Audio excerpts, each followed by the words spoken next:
오늘의 말씀은 예레미야 2장 20절부터 28절까지 말씀입니다. 내가 옛적부터 내 멍에를 꺾고 내 결박을 끊으며 말하기를 나는 순종하지 아니하리라 하고 모든 높은 산 위에서와 모든 푸른 나무 아래에서 너는 몸을 굽혀 행음하도다. 내가 너를 순전한 참 종자 곧 귀한 포도나무로 심었거늘 내게 대하여 이방 포도나무의 악한 가지가 됨은 어찌 됨이냐. 주 여호와의 말씀이니라. 내가 잿물로 스스로 씻으며 내가 많은 비누를 쓸지라도 내 죄악이 내 앞에 그대로 있으리니 내가 어찌 말하기를 나는 더럽혀지지 아니하였다, 바알들의 뒤를 따르지 아니하였다 하겠느냐. 골짜기 속에 있는 내 길을 보라. 내 행한 바를 알 것이니라. 발이 빠른 암낙타가 그의 길을 어지러이 달리는 것과 같았으며 너는 광야에 익숙한 들 암나귀들이 그들의 성욕이 일어나므로 헐떡거림 같았도다. 그 발정기에 누가 그것을 막으리요. 그것을 찾는 것들이 수고하지 아니하고 그 발정기에 만나리라. 내가 또 말하기를 내 발을 제어하여 벗은 발이 되게 하지 말며 목을 가라게 하지 말라 하였으나 오직 너는 말하기를 아니라 이는 헛된 말이라. 내가 이방 신들을 사랑하였은즉 그를 따라 가겠노라 하더라. 도둑이 붙들리면 수치를 당함같이 이스라엘 집 곧 그들의 왕들과 지도자들과 제사장들과 선지자들이 수치를 당하였느니라. 그들이 나무를 향하여 너는 나의 아버지라 하며 돌을 향하여 너는 나를 낳았다 하고 그들의 등을 내게로 돌리고 그들의 얼굴은 내게로 향하지 아니하다가 그들이 환난을 당할 때에는 이르기를 일어나 우리를 구원하소서 하리라. 너를 위하여 내가 만든 내 신들이 어디 있느냐. 그들이 내가 환난을 당할 때에 구원할 수 있으면 일어날 것이니라.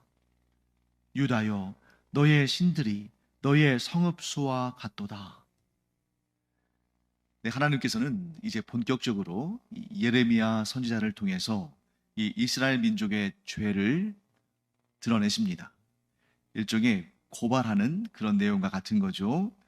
자, 이스라엘 백성들의 배역은 어제 오늘 일이 아닙니다.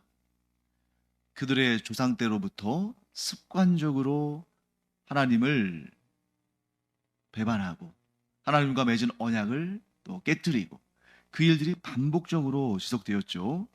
그래서 20절 말씀에 하나님께서는 이렇게 말씀하십니다. 내가 옛적부터 내 멍에를 꺾고 내 결박을 끊으며 말하기를. 자, 여러분, 이 표현 멍에를 꺾고 결박을 끊는다, 이 표현은 메시아를 예언하는 그러한 내용들에서 자주 등장하는 표현이죠. 멍에를 꺾고 결박을 끊는다. 이것은 무엇인가에 사로잡혀 있는 그 상태에서 자유를 준다. 예를 들면 죄와 사망의 권세에 사로잡혀 있는 자들에게 그 멍에를 꺾고 그 결박을 끊어서 구원의 은혜를 베푸신다. 이런 표현을 할 때 주로 등장하는 표현인데 여기에서는 그런 표현이 아닙니다. 자, 멍에를 꺾고 결박을 끊는다 하면 기본적으로 이것이 우리에게는 좋은 의미, 자유를 준다, 구원을 베푸신다, 이런 의미로 해석하기가 쉬운데 여기에서만큼은 아니라는 거예요. 자, 그러면 이스라엘 백성들이 멍에를 꺾고 결박을 끊는다라는 것은 뭘 의미하냐면 이 본문에서는 이스라엘 백성들이 하나님과 맺은 언약을 저버린다, 하나님과의 관계를 끊는다, 하나님을 떠난다, 이런 것을 의미하는 것이죠. 그러면서 뭐라고 합니까? 나는 순종하지 아니하리라. 나는 이 언약과 관련이 없다. 나는 더 이상 하나님의 말씀에 순종하지 않겠다. 나는 내 길을 가겠다. 하나님을 섬기는 일은 나에게 자유를 억압하는 일인데 이제 나는 나의 자유를 찾아 떠나겠다, 이렇게 말한다는 것입니다. 그리고 구체적으로 그들이 어떤 행위를 했는지를 20절 후반부에서 또 말씀하십니다. 모든 높은 산 위에서와 모든 푸른 나무 아래에서 너는 몸을 굽혀 행음하도다.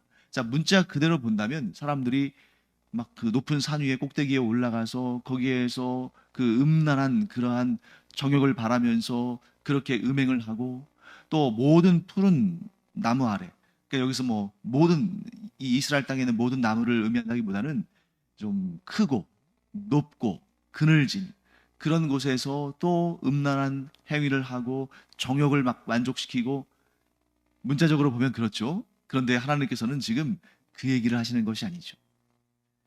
육체적인 음행은 비유적으로 말씀하신 것이고, 물론 그런 일들도 많이 행했습니다만 여기서 말씀하시는 것은 영적인 음행, 곧 우상을 섬기는 것을 말씀하시는 것입니다. 자, 높은 산 위에서 음행했다. 무슨 말이겠습니까? 높은 산 위에, 산 꼭대기에 산당을 짓고 거기에서 우상을 섬겼다.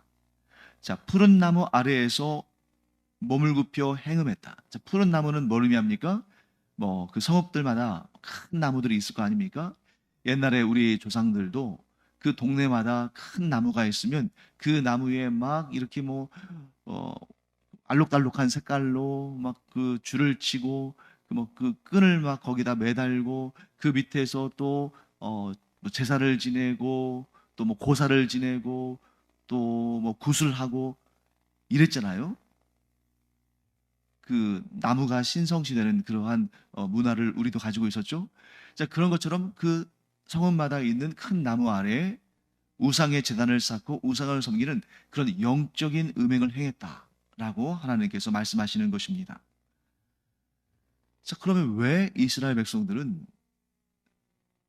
온 세상 모든 민족 가운데 유일하게 하나님의 택하심을 받아서 시내산에서 하나님과 언약 관계를 체결하고, 하나님은 그들의 하나님이 되시고 그들은 하나님의 백성이 되는 그 모든 민족의 부러움을 살 만한 그런 관계를 왜 스스로 저버리는가? 왜 하나님과 맺은 언약을 깨뜨리고 우상을 섬겼는가? 너무나 좋은 일인데, 지금 예수 믿고 구원받고 하나님의 자녀가 된 우리의 입장에서 볼 때는 너무나 부러운 일인데 왜 그들은 하나님을 스스로 버리고 우상과 행음, 곧 우상 숭배를 했는가? 그 답은 의외로 간단합니다. 이해되지 않는 문제입니다만 그 이유는 간단해요. 왜? 하나님은 섬기기 껄끄러운 신이라고 생각한 것입니다. 반면에 우상들은 섬기기가 너무 편안한 신이죠. 자, 왜 그럴까요? 하나님은 끊임없이 말씀하셔요. 사실 여러분, 오늘 우리가 성경을 읽습니다만 이 성경이 뭡니까? 하나님의 말씀 아닙니까? 그러니까 하나님은 끊임없이 말씀하셔요. 어떤 이들에게는 직접 나타나셔서 말씀하시고, 또 어떤 이들에게는 선지자를 보내셔서 그 선지자들의 입을 통해서 말씀하시고, 지금 이 예레미야서처럼요. 또 직접적으로 하나님을 만나지 못하고 하나님과 언약 관계를 맺지 않은 사람들이라 할지라도, 즉 이방인들이라 할지라도 하나님은 그들에게 침묵하시는 것이 아니라 그들을 창조하신 하나님께서, 그들을 하나님의 형상으로 창조하신 하나님께서 그들 안에 하나님을 알만한 것, 뭐 예를 들면 양심 같은 것이죠. 그런 것들을 두시면서 또 이 세상의 자연, 그 자연의 계시, 즉 일반 계시를 통해서 하나님을 알도록 하심으로 하나님께서 그들의 양심에 또 고통을 느끼기도 하시고, 또 이 세상의 법들을 통해서 그들의 악을 또 하나님께서 통제하기도 하시고, 또 어떤 이들에게는 직접적으로 나타나셔서 계시하시고, 이런 방식을 통해서 말씀하신다는 거죠. 계속 하나님의 뜻을 전하시는 것입니다. 즉 하나님은 침묵하시는 분이 아니라 계시하시는 하나님이시다. 그런데 처음에는 좋았어요. 그런데 살다 보니까 점점 그 좋은 말씀이 귀찮게 여겨지고, 심지어 멍해와 결박처럼 여겨지고, 자유를 다 잃은 것처럼 여겨지고, 하나님의 뜻대로 산다는 게 너무 힘들고. 왜요? 하나님은 이 죄로 물든 험악한 죄악된 세상 가운데 거룩한 삶을 살라고 하시잖아요. 내가 거룩하니 너희도 거룩하라. 처음에는 막 그 하나님과 언약을 맺은 그 감격과 기쁨과 자부심으로 인해서 그런 계명들이, 그런 명령들이, 그런 거룩함의 요구들이 기쁘고 즐겁고 자랑스러웠지만 이제 점점 가면 갈수록 그들의 그 언약의 기쁨과 감격은 줄어들고 주변을 돌아보니까 우상을 섬기는 사람들은 자기 마음대로 살아요. 왜 그럴까요? 우상은 말이 없거든요. 우상은 거룩한 삶에 대해서 요구하지도 않고 그들이 죄를 지었을 때 책망하지도 않고 그냥 니들 마음대로 살아라. 좋은 게 좋은 것이다. 너희들의 육신을 만족시키는 것이 최고의 덕목이다. 행음을 하든 도둑질을 하든 사기를 치든 거짓말을 하든 나는 참견하지 않을 테니까 너희들 하고 싶은 대로 해라. 우상은 신이 아닙니다. 나무나 돌이나 금속으로 만든 거죠. 그러니 무슨 말을 하겠어요? 그러면 그 앞에서 그 사람도 아니고 신도 아니고 인격적 존재가 아닌데 왜 그 앞에서 막 뭔가 이렇게 막 제사를 드리고 또 기도를 하고 엎드려 절하고 왜 그럴까요? 사실 우상은 인간의 욕망의 표현입니다. 인간의 욕망. 그런데 그 욕망도 거룩함에 대한 욕망이 아닌 이 땅에서 내가 어떻게 하면 더 잘 먹고 잘 살고 더 누리고 다른 사람들을 피해를 주면서까지라도 내 육신의 정욕을 만족시킬 것인가. 그것에 대한 상징물인 거예요. 그래서 거기 앞에 절하고 그것을 최고로 받드는 것입니다. 이스라엘 백성들이 왜 이방인들을 따라서 우상을 만들고 우상을 섬겼을까요? 하나님은 껄끄러우시니까. 하나님을 섬기는 일은 자기 자신을 내려놓아야 되는 일이니까. 그런데 내 인생은 내 거야. 내 인생의 주인은 나야. 내가 하고 싶은 대로 해야지 언제까지 하나님의 그 멍에와 결박에 매여서 하나님의 뜻대로 살아야 돼?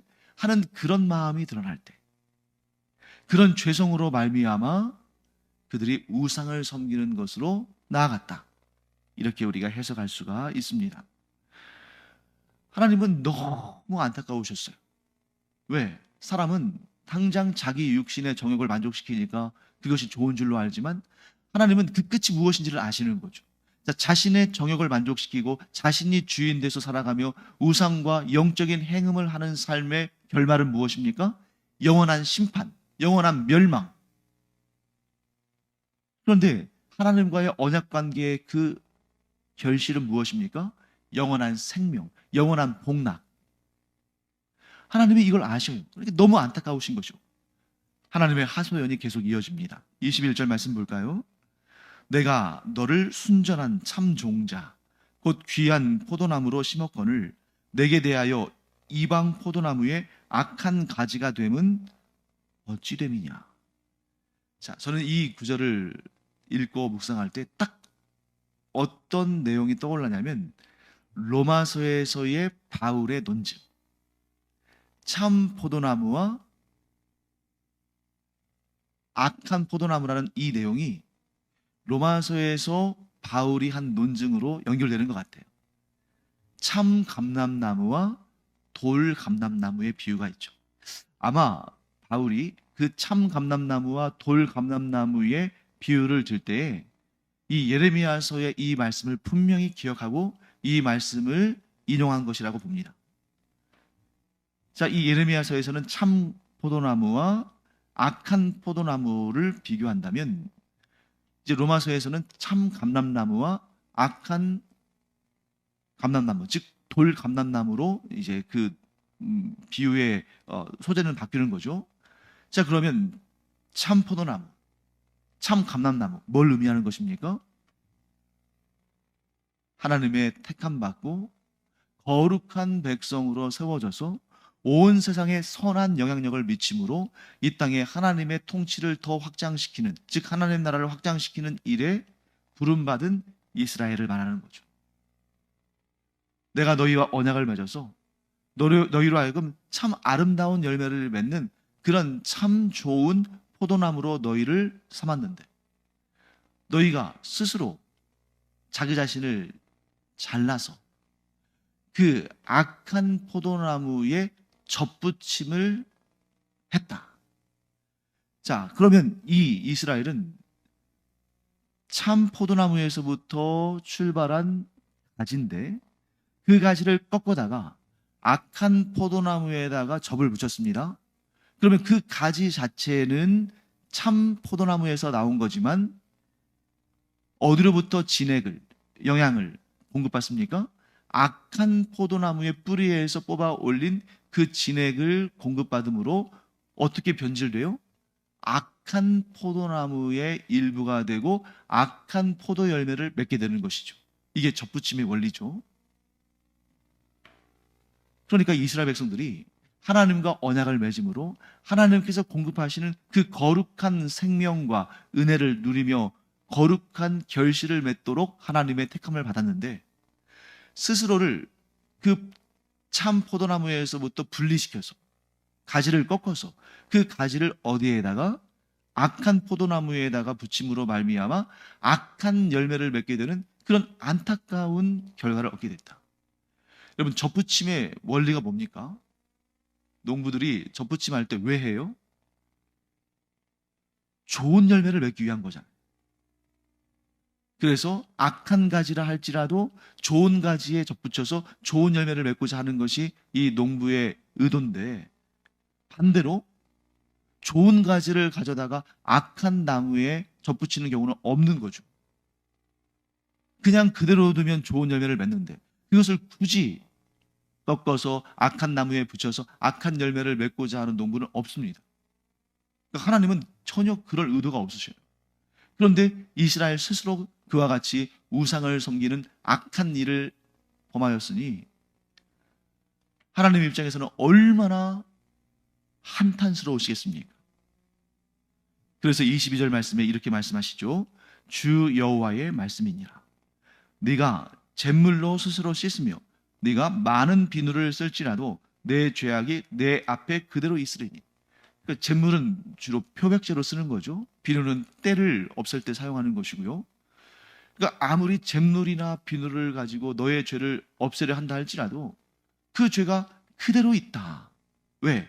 이미 행음을 했으니 그 행음한 것은 어떻게 해도 없어지지 않거든요. 자, 그러면 이스라엘은 더 이상 깨끗해질 수 없는 건가요? 아니죠.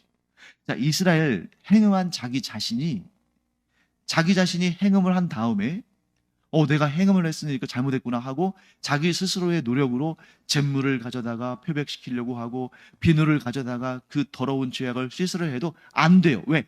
이미 그 영적인 음행이라는 죄악, 곧 우상숭배의 죄악을 저질렀으니까.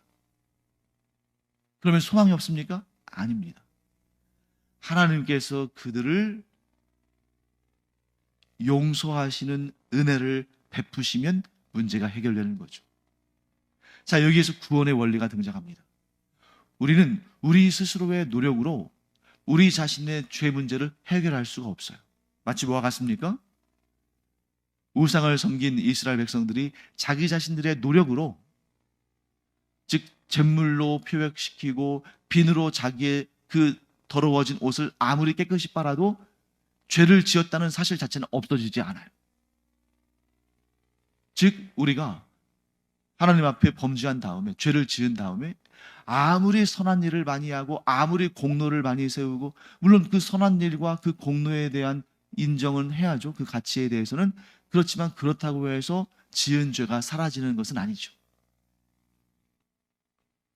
살인죄를 지은 자가 아무리 봉사활동 많이 하고 아무리 선한 일을 많이 하고 아무리 나라를 구하는 공로를 세웠다 할지라도 살인죄를 지었다는 그 죄악 자체는 없어지지 않아요. 그러면 이 문제는 내 스스로 해결할 수 없다는 거죠. 내 죄 문제를 나의 또 다른 어떤 행위로 없앨 수 없다는 겁니다. 방법은 단 한 가지. 모든 것을 판단하시고 모든 것을 심판하시며 모든 결정권을 가지신 만유의 주제이신 하나님께서 용서하시는 것 외에는 방법이 없고, 그 하나님께서 그 죄를 도말하시는 것 외에는 방법이 없는 거죠. 그러므로 구원은 나에게 있는 것이 아니라 하나님께 있다. 그렇다면 이스라엘 백성들이 할 수 있는 일은 뭐냐? 자기 죄를 자백하고 회개하고 하나님의 용서를 구하는 것밖에 없는 거죠. 이것이 바로 예레미야서 전체를 흐르는 하나님의 메시지고, 나아가 성경 66권 전체를 관통하는 하나님의 구원 방법입니다. 나로서는 내 죄를 해결할 방법이 없다. 나는 나를 구원할 수 없다 하는 그 인식에서부터 하나님께 두 손 들고 나와서 하나님의 은혜를, 하나님의 구원의 은총을 구하는 것 외에는 방법이 없다. 더군다나 하나님은 어떤 분이십니까? 그런 죄인들의 죄악을, 그 죄값을 대신 갚기 위해서 독생자 예수 그리스도를 내어주시는 분이시잖아요. 그러니까 하나님께 구원을 갈급하며 하나님의 그 구원을 바라며 하나님께로 돌아온 자를 결코 하나님은 나몰라라 하지 않으신다. 그런데 문제는 무엇입니까? 하나님께서 선지자들을 통해서 이렇게 외치시고 부르짖으시는데 반응하지 않는 거죠. 그리고 도리어 뭐라고 합니까? 23절 말씀, 내가 어찌 말하기를 나는 더럽혀지지 아니하였다, 바알들의 뒤를 따르지 아니하였다 하겠느냐. 하나님은 이렇게 외쳐 부르시는데 도리어 영적인 음행을 한 사람들이 제가 언제 그랬습니까? 저는 제 몸을 더럽히지 않았습니다, 저는 음행하지 않았습니다 하고 뻔뻔스럽게 거짓말을 하고 하나님의 그 구원의 손길을 붙잡지 않는다는 것이죠. 그런데 그것을 숨길 수 없다는 거예요. 자신들이 죄를 짓지 않았다, 자신들이 음행을 하지 않았다, 자신들이 하나님과의 언약을 깨뜨리지 않았다, 아무리 그렇게 발뺌을 하고 변명을 하고 거짓말을 하고 위장을 해도 감출 수 없다는 거죠. 그래서 아주 재미있는 비유를 들고 있습니다.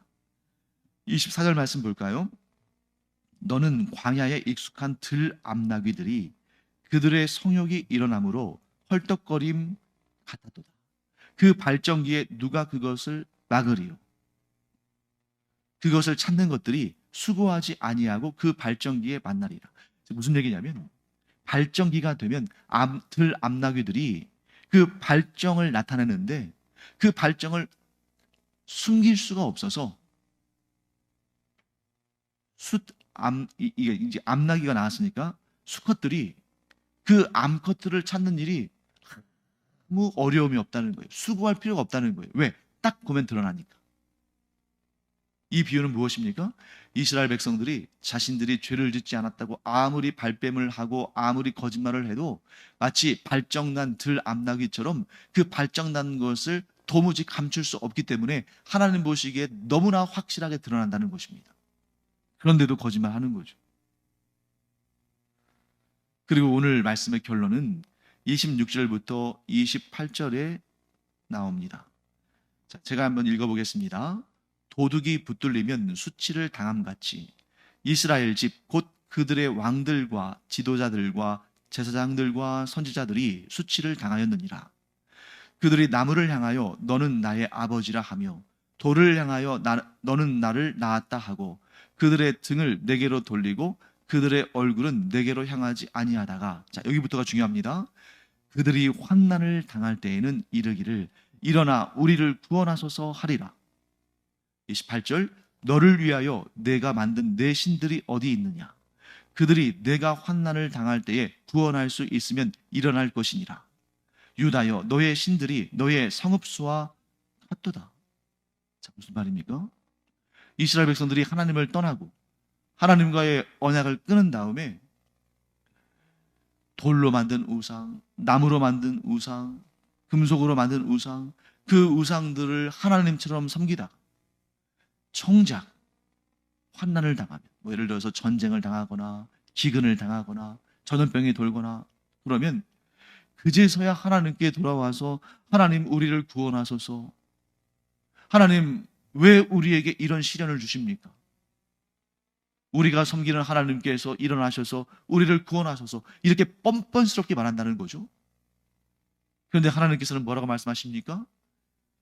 너희들이 섬기던 그 신들이 너희들을 구원할 수 있느냐? 너희들이 섬기던 그 우상들이 너희들을 구원할 수 있다면 그들에게 요청해라. 너희들이 섬기던 너의 신들이 어디 있느냐? 그 말씀을 들을 때 조금이라도 양심이 있는 사람들이라면 얼굴이 후끈후끈거리고 붉어져서 부끄러워서 낯을 들지 못할 겁니다. 부끄러움과 수치를 당하는 거죠. 하나님의 말씀은 무엇입니까? 너희들이 섬기는 그 우상들은 너희들을 구원하지 못한다. 너희들이 섬기는 그 우상들은 어떤 일도 너희들에게 행하지 못한다. 그런데 이스라엘 백성들은 평안할 때는 하나님을 버렸다가 정작 그들이 환난을 당하고 고통을 당할 때는 하나님께 돌아와서 하나님께 살려달라고 애원하는, 여러분 이 역사가 구약 성경에 내내 계속되지 않습니까? 특히 이 사사기를 보면 너무 우리가 그 사사기를 읽는 우리가 짜증날 정도로 이스라엘 백성들이 반복적으로 이 사이클을 반복적으로 경험하죠. 그들이 고통 가운데 하나님께 부르짖으면 하나님께서 사사를 보내셔서 그들을 구원하십니다.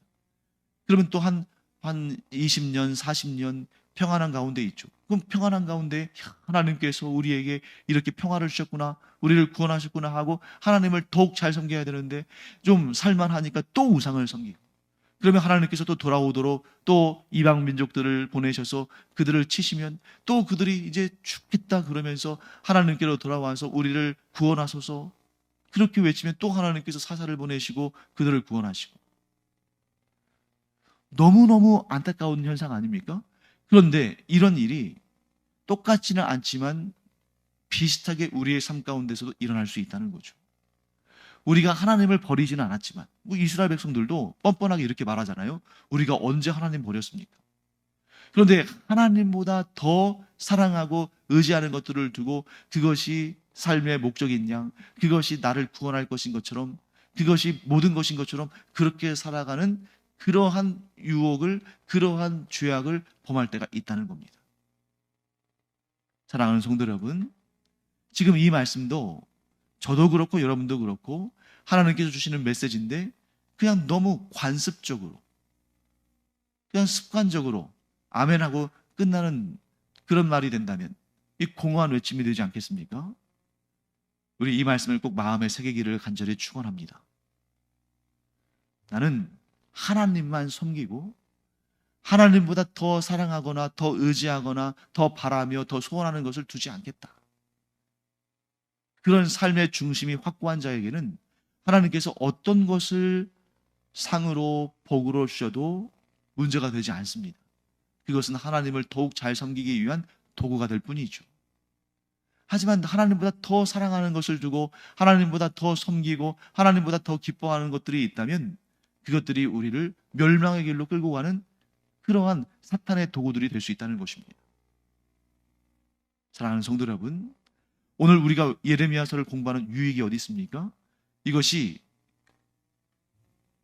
2500년 전에 2600년 전에 한 나라 한 민족의 역사에 그치는 것이 아니라 오늘날 우리의 삶에서도 우리가 얼마든지 경험할 수 있는 문제들이다 하는 것을 깨닫고 우리 자신이 정신을 똑바로 차리고 하나님만 섬기며 하나님만 의지하는 거룩한 하나님의 자녀들 되기를 간절히 축원합니다. 기도하겠습니다. 하나님, 저희가 이 하나님 말씀을 들으면서 남의 얘기로 듣지 아니하고 저희들에게 주시는 귀한 말씀으로 받으며 그러함으로 하나님만 섬기며 하나님만 의지하는 삶을 떠나지 않게 하여 주시고 이 삶을 지켜내게 하여 주시옵소서. 감사드리며 예수님의 이름으로 축복하며 기도합니다. 아멘. 기도하는 시간입니다. 우리가 기도를 계속해야 되는 이유가 있습니다. 어떨 때는 이렇게 계속 똑같은 기도 제목인데 계속 이 기도를 할 필요가 있을까? 한 번 하면 되지 않을까? 일주일에 한 번, 한 달에 한 번, 1년에 한 번, 그러다 보면 우리의 영적인 방어선들이 무너지고 악한 세상의 영들과 유혹들이 밀려들기 시작하죠. 군인들이 지금 당장 전쟁이 일어난 건 아니지만 매일같이 그 전쟁을 대비하면서 훈련받고 태세를 갖추고 있잖아요. 왜? 이 영적인 경계선이 무너지지 않도록 매일같이 기도하면서 이 영적인 경계선이 지켜지는 우리가 되기를 축원합니다. 기도하겠습니다.